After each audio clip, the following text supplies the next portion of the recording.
Channels టీవీకి స్వాగతం. చిత్తూరు సమీపంలోని అపోలో నర్సింగ్ కాలేజీలో విద్యార్థులు అస్వస్థకు గురయ్యారు. రాత్రి తిన్న అల్పాహారం వల్ల విద్యార్థులు అస్వస్థకు గురై చిత్తూరు ప్రభుత్వ ఆసుపత్రిలో చేరుకున్నారు.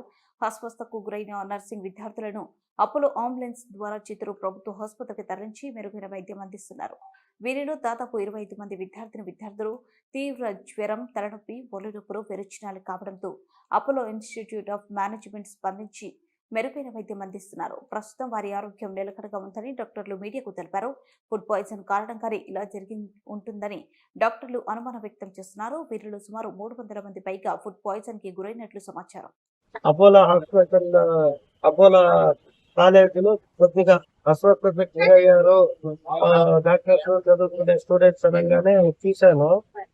రాత్రి ఏదో ఫుడ్ తిన్న తర్వాత కొంత అన్ఈజీగా ఉంది అని కొందరు వచ్చి ఇక్కడ జాయిన్ అవ్వడం జరిగింది.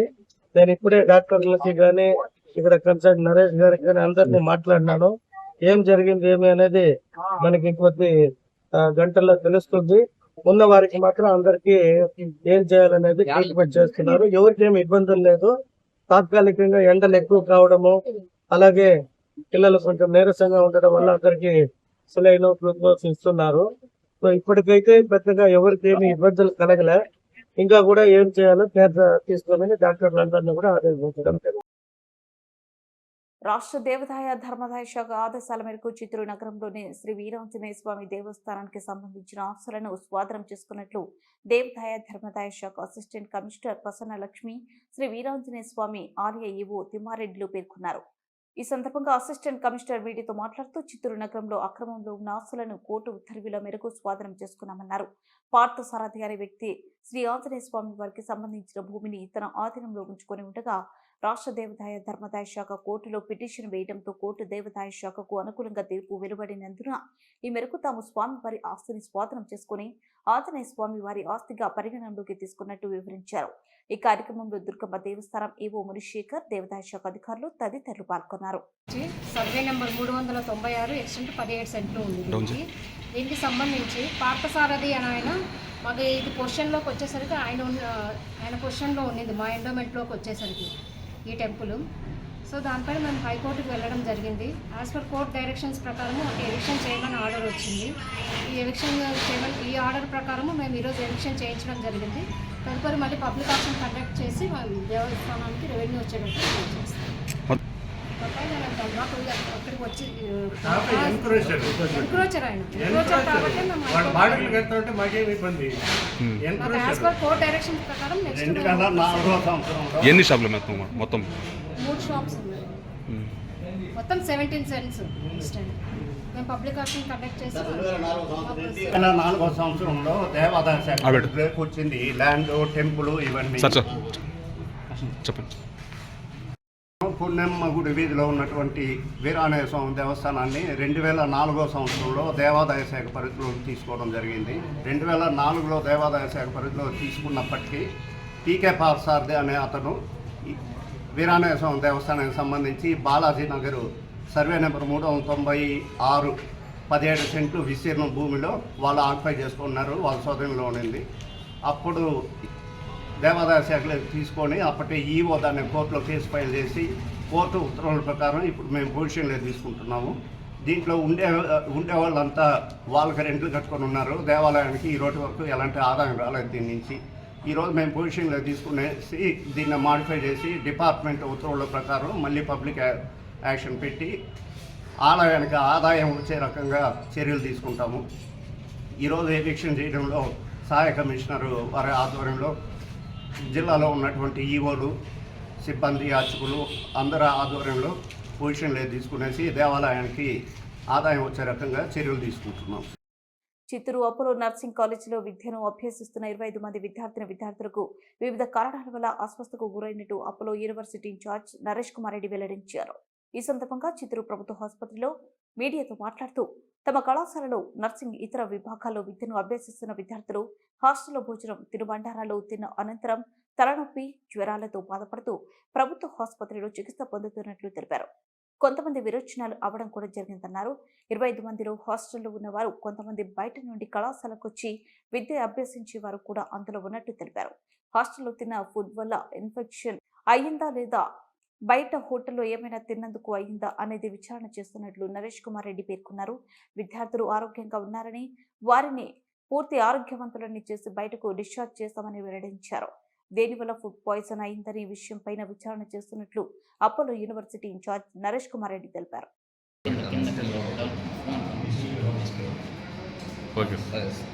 నమస్కారం అండి.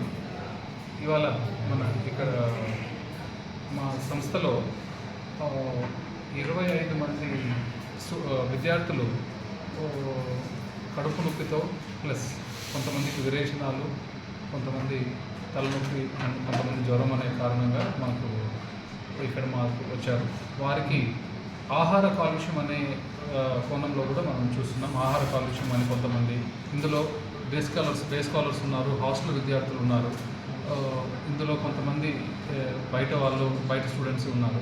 ఇందులో అందరికీ కలిపి 25 మంది మనకు హాస్పిటల్లో చికిత్స ఇస్తున్నాము. ఇందులో ఓన్లీ 9 మాత్రమే జ్వరము వీళ్ళున్నారు. మిగతా వాళ్ళందరూ కూడా కేవలం ఒకసారి స్క్రీనింగ్ చేసి పంపించాలనే ఆలోచనతో తీసుకొచ్చాం. అందరూ కూడా స్టేబుల్గా ఉన్నారు. ఎవరు ఎక్కడ హయ్యర్ సెంటర్కి రెఫర్ చేశారనేది ఏం లేదు. అందరికీ జ్వరం, విరేచనాలు, తలనొప్పి అనేది మేజర్గా కంప్లైంట్స్ ఉన్నాయి. అందరూ కూడా అందరు విద్యార్థులు స్టేబుల్గా ఉన్నారు. ఎవ్వరూ ఎటువంటి ఇబ్బంది పడవలసిన అవసరం లేదు. దీని గురించి చింతపడవలసిన అవసరం కూడా లేదు. ఇక్కడ ఇందులో వచ్చి ఒక 14 చెప్పడం ఏంటంటే, మేము నిన్న రాత్రి బయట 42 మంది కలిసి ఎక్కడో బయట విద్యార్థులు అందరూ కూడా భోజనం చేయడం జరిగిందని చెప్పారు. అది ఎక్కడ ఏమనేది కూడా మేము తెలుసుకునే ప్రయత్నం చేస్తున్నాము విద్యార్థుల దగ్గర నుంచి. వాటి వివరాలు కూడా విద్యార్థుల దగ్గర తెలుసుకున్న తర్వాత మీకు కూడా తెలియజేస్తాము. మేజర్గా ఆ కారణమే మాకు ఎక్కువ కనపడుతుంది. మొత్తానికి దీనికి అన్నిటికీ కారణం కూడా ఆహార కాలుష్యం ఉండొచ్చు అనేది మా డాక్టర్లు చేసిన ప్రాథమికంగా తెలుసుకోవడం జరిగింది. ఇందులో ఎవరు కూడా ఎటువంటి ఇబ్బంది బాధపడవలసిన అవసరం లేదు. ఇక్కడ భయపడవలసిన సిచ్యువేషన్స్ అయితే లేదు. అంతా రోజు ఇక్కడ పనిచేసే సిబ్బంది కావచ్చు, ఫ్యాకల్టీ కావచ్చు, మేమందరం కూడా అక్కడే మా యొక్క తయారయ్యే మెస్లోనే కిచెన్ మా సంస్థ కిచెన్ ద్వారా వచ్చే దీంట్లోనే మేము కూడా రోజు భోజనం చేయడం జరుగుతుంది. నిన్న కూడా నేను అక్కడే చేశాను. మాకు కూడా ఎటువంటి ఇబ్బంది లేదు. సుమారుగా 1280 మంది హాస్టలర్స్ ఉన్నారు. ఇందులో కూడా మిగతా వాళ్ళందరూ కూడా బాగున్నారు. ఎటువంటి సమస్యలు లేవు, కంప్లైంట్స్ కూడా లేవు. వీటికి సంబంధించి మేము ముఖ్యంగా బయట ఆహారం తీసుకున్నది కొన్ని కారణాలు కావచ్చు, కొంతమంది లోపల తీసుకున్న వాళ్ళు ఉన్నారు. ఏ కారణం అనేది మేము కూడా ఎంక్వైరీ చేసి మళ్ళీ మీకు విశదంగా కూడా రిపోర్ట్ ఇవ్వడం జరుగుతుంది. చిత్తూరు నగరం గిరింపేటలో వెలిసిన శ్రీ వీరాంజనేయ స్వామివారి ఆలయ వార్షికోత్సవం సందర్భంగా చిత్తూరు ఎమ్మెల్యే గురుజల జగన్మోహన్ స్వామివారిని దర్శించుకున్నారు. ఈ సందర్భంగా స్వామివారి దర్శనార్థం విచ్చేసిన ఎమ్మెల్యే జగన్మోహన్ కు ఆలయ పాలక మండలి చైర్మన్ కుమార వేద పండితులు అపూర్వ స్వాగతం పలికి స్వామివారి తీర్థ ప్రసాదాలు అందజేసి ప్రత్యేక పూజలు నిర్వహించారు. ఈ సందర్భంగా గురుజల జగన్మోహన్ మాట్లాడుతూ వీరాంజనేయ స్వామి ఆలయ అభివృద్ధికి తన వంతు కృషి చేస్తామని హామీ ఇచ్చారు. ఈ కార్యక్రమంలో డైరెక్టర్లు రెడ్డిగుంట కిషోర్, టీడీపీ నాయకులు బాలాజీ తదితరులు పాల్గొన్నారు.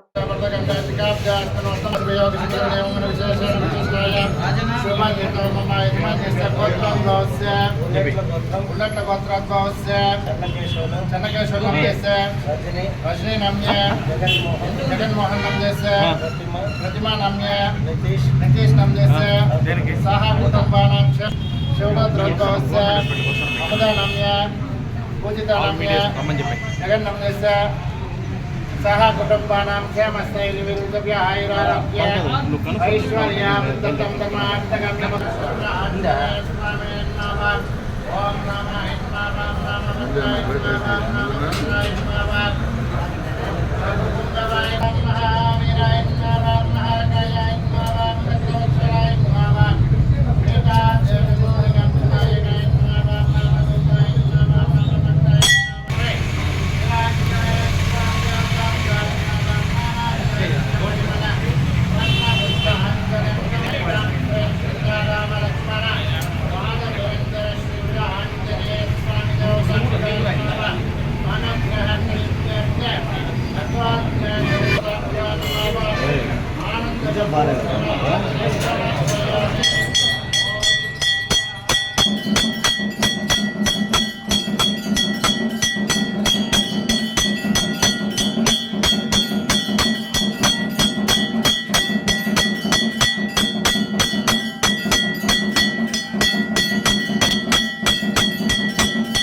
स्थापयामि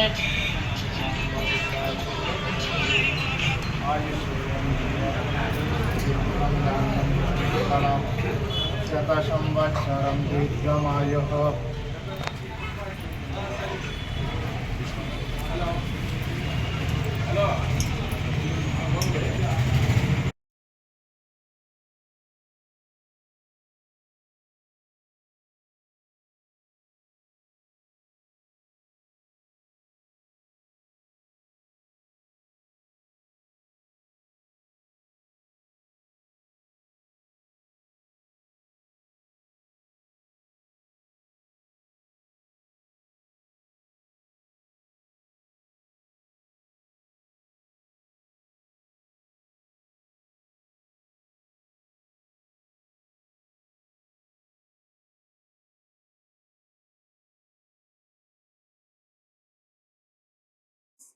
ఎస్సీ వర్గీకరణ బిల్లు వెంటనే నిలుపుదల చేయాలని డిమాండ్ చేస్తూ దళిత సంఘాల సమిఖ్య ఆధ్వర్యంలో చిత్తూరు జిల్లాలో ఎస్సీ సంఘాలు బంద్కు పిలుపునిచ్చాయి.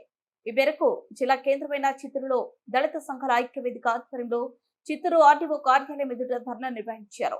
ఈ సందర్భంగా సంఘ నాయకులు ధనంజయరావు దామోదరం మాట్లాడుతూ సుప్రీంకోర్టు గతంలో ఇచ్చిన తీర్పును నిలుపుదల చేసి సుప్రీంకోర్టు పునఃపరిశీలన చేయాలని డిమాండ్ చేశారు. ఈ బంద్ లో భాగంగా ఎలాంటి అవాంఛనీయ సంఘటన జరగకుండా భారీ పోలీసు బందోబస్తు నిర్వహించారు.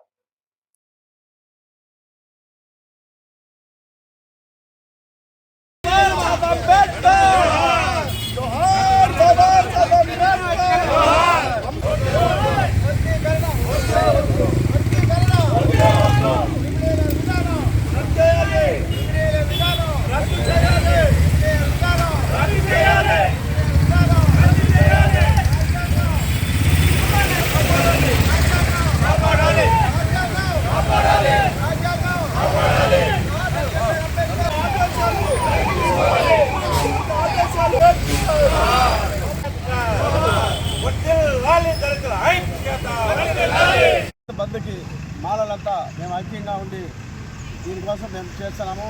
ఈ ఎంఆర్పిఎస్ మందకృష్ణ మాదిగలందరినీ అణగదొక్కేసి అతను ఒక్కడే కోట్లాది కోట్లు సంపాదించి రాజభోగాలు అనుభవిస్తున్నారు. ఇది ఏమంటే అప్పట్లో మన బాబు జగజ్జీవన్ ఉప ప్రధానమంత్రిగా ఉన్నప్పుడు కుట్రలు బండి వీళ్ళని ఎస్సీలో చేశాడు. అదేవిధంగా వాళ్ళని బీసీలో చేర్చాలి. ఎందుకంటామంటే వాళ్ళకు కులవృత్తి ఉంది, చేతి వృత్తి ఉంది. మాలలకే కులవృత్తి లేదు, చేతి వృత్తి, కూలి పనులు చేసుకొని మా వాళ్ళు మమ్మల్ని అందరితో మేలు పెట్టి చదివించి మేము ఇలా డెవలప్ అయినాము. మమ్మల్ని ఐక్యంగా ఉండకుండా రాజకీయ లబ్ధి పొందేదానికి బీజేపీ పార్టీ కుట్రల బండి వంతు చేస్తూ ఉంది. ఖచ్చితంగా సుప్రీంకోర్టు పునఃసమీక్షించి ఇదే విధంగా ముందుండే విధంగానే రిజర్వేషన్ కొనసాగించాలని మేము డిమాండ్ చేస్తున్నాం. ఈరోజు భారత రాజ్యాంగానికి ప్రస్తుత పాలకులు ఎలా తూట్లు పడాలి అనేటువంటి ఉద్దేశంతో దళితులను విడగొడితేనే మన రాజకీయ మనుగడ ఉంటుంది, లేదంటే వీళ్ళు రాజకీయంగా ఎదుగుదల, వీళ్ళ విద్యా ఉద్యోగాల్లో ఎదుగుదల వాళ్ళు చూసి ఓర్వలేకుండా వీళ్ళు ఎట్టా క్రిమిలేయర్ పద్ధతి తీసుకొచ్చి వీళ్ళని నాశనం చేయాలనేటువంటి ఒక దురుద్దేశంతో మోడీ గారు ఇక్కడ చంద్రబాబు నాయుడు గారు కూడా దీనికి మద్దతు ఇవ్వడం, సుప్రీంకోర్టు ద్వారా దీన్ని చెప్పించడం, వీళ్ళు రాసిన స్క్రిప్టును వాళ్ళు చదివినట్లుందే కానీ 90 ఏళ్ళలోనే సుప్రీంకోర్టు ఎస్సీ వర్గీకరణ సెలదని తీర్పిస్తే కోర్టుకు పోతే సుప్రీంకోర్టు సెలదని చెప్తే మరి అదే సుప్రీంకోర్టు ఈరోజు ఎట్ట సెలుతుందని ఇస్తుందో ఇది రాను న్యాయ వ్యవస్థ మీద కూడా ప్రజలకు నమ్మకం సన్నగిల్లే విధంగా ఉంది ఇట్లాంటి తీర్పులు. కాబట్టి సుప్రీంకోర్టు తీర్పును పునఃసమీక్షించాలి మా ప్రధానమైన డిమాండు. రాజ్యాంగబద్ధంగా ఉన్నటువంటి ఎస్సీ రిజర్వేషన్ని అట్లే కొనసాగించాలి పాత పద్ధతితో. దీన్ని వెంటనే రద్దు చేయాలని చెప్పేసి కూడా పార్లమెంట్లో దీన్ని బిల్లు పెట్టి రద్దు చేయాలని చెప్పేసి కూడా మోడీ గారికి మన చంద్రబాబు నాయుడు గారికి అందరికీ కూడా మేము విజ్ఞప్తి చేస్తున్నాం.